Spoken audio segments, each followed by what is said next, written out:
একটা বাচ্চা কিভাবে বেড়ে ওঠা উচিত। দেখেন, আপনি যদি বাবা মা উভয় চাকরি করে, বাচ্চাটা কার কাছে থাকে? বাচ্চাটা কার কাছে থাকার কথা? দাদা দাদি, নানা নানি, এদের কাছে থাকার কথা, তাই না? তা আপনার ফ্যামিলিতে তো ওগুলো নাই, ওগুলো তো অনেক আগেই জলাঞ্জলি দিয়ে দিয়েছেন। আপনি তো একা একা থাকবেন, তো বাচ্চারা রেখে যাবেন কার কাছে?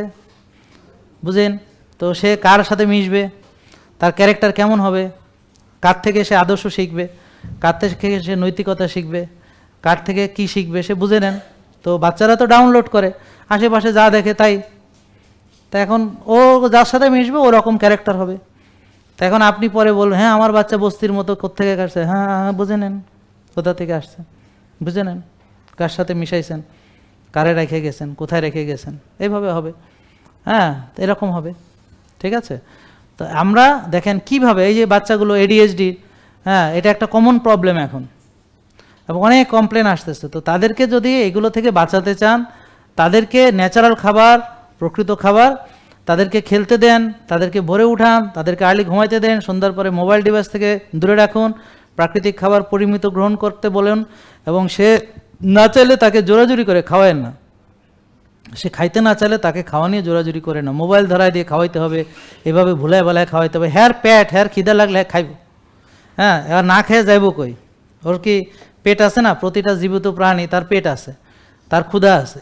এখন দেখেন বাসার ভিতরে অনেক মহিলা বলে আমার বাচ্চাটা কিছু খেতে চায় না। এক মহিলা আমার চেম্বারে আসছে, এই মোটা গদাটা বাচ্চা নিয়ে, বলে স্যার বাচ্চাটা কিছুই খেতে চায় না। আমি কি না খেয়ে অবস্থা, খেলে না জানি কি হতো। তো যাই হোক, তা এখন তো বললাম যে আপনার বাসায় যারা কাজ করে ওরা, ওদের বাচ্চা আছে? হ্যাঁ আছে। তা ওদেরকে খাইতে দিলে ওরা তো ঘপ করে খায়, তাই আপনারটা খায় না কেন?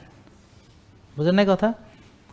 তা এখন হয়েছে কি, খাবার সামনে নিয়ে সারাদিন ঘুরলে বাচ্চারা মনে করে এটা বাপ মার জন্যে জরুরি, আমার জন্যে না। মা মানে হ্যাঁ খেলে মায়ের মনে হয় কিছু একটা পাই যাব। আর ও তো জীবনে ক্ষুধা কারে বলে এটাও শিখে নেই, ট্যাঁ করার আগেই খাবার দিয়ে দিছে। হ্যাঁ, তো বাচ্চা মানে হয়েছে সিজারে, নর্মালি তো আর এখন হবে না, সব সিজার। তো সিজারে হওয়ার পর মায়ের দুধ আসতে একটু সময় লাগে, আর মায়ের তো আবার কত ইঞ্জেকশন স্যালাইন ম্যালাইন দিয়ে রাখছে। এখন এদিকে বাচ্চা ট্যাঁ করে কান্দে, নানি দাদি অস্থির হইয়া হ্যাঁ কৌটার দুধ এনে খাওয়াই দেয়, ফিডার। এখন ফিডার খাইতে খাইতে এখন হ্যাঁ ক্ষুধা লাগার আগে ফিডার মুখের মধ্যে দেয়। এখন যে বাচ্চা ফিডার খায় হ্যাঁ তো আর মায়ের দুধ ছুটবে না, ওটা কষ্ট হবে, মানে টানতে হবে, বুঝতে পারছেন? তো এখন বাচ্চাদের ব্যায়াম হলো দুধ খাওয়া। দেখবেন বাচ্চারা ঘামায় যায়, দুধ খাইতে যায়, ওটাই তার ব্যায়াম, ওটাই তার এক্সারসাইজ। বাচ্চাদের এক্সারসাইজ হলো দুধ খাওয়া, বুঝতে পারছেন? ঘুমাবে আর দুধ খাবে, ওই খাইতেই তার যে চুষতে হবে, মায়ের দুধটা কষ্ট করে পাইতে হবে, এটাই তার এক্সারসাইজ হয়।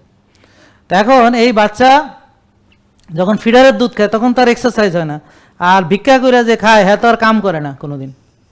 যে একবার ভিক্ষা করা শিখে, হাত পাতা শিখে, ও কোনোদিন কাম করে না, বুঝতে পারছেন? ও শুধু ভিক্ষাই করবে। বা একবার যারা ধার নেওয়ার অভ্যাস হয়, ও খালি ধারই নিতে থাকে। ও বুঝছে যে এটা খুব ভালো, ধার হিসেবে নিলাম, আর শোধ না দিলেও চলবে। আর মানুষ এখন বুঝে গেছে ধার দিলে এখন মানুষ নিয়ত করে দেয়, না পাইলে না পাওয়ার সম্ভাবনা বেশি, তো এইভাবে দিয়ে দেয়, মনে মনে করে দান করে দিলাম। কারণ আসলে ধার দিয়ে এক বিপদ। তা আপনি খামাখা ওই ধার চাইতে যায়, এর লগে সম্পর্ক নষ্ট হইব, ঝামেলা হইব, মন খারাপ হইব, তার চেয়ে কোন থাক, সত্য ত্যাগ করিয়া তোকে ধার দিয়েছি, ও আর ফেরত না দিলেও চলিবে, এমন ঋণ যা কোনোদিন শোধ করা যাবে না। হ্যাঁ,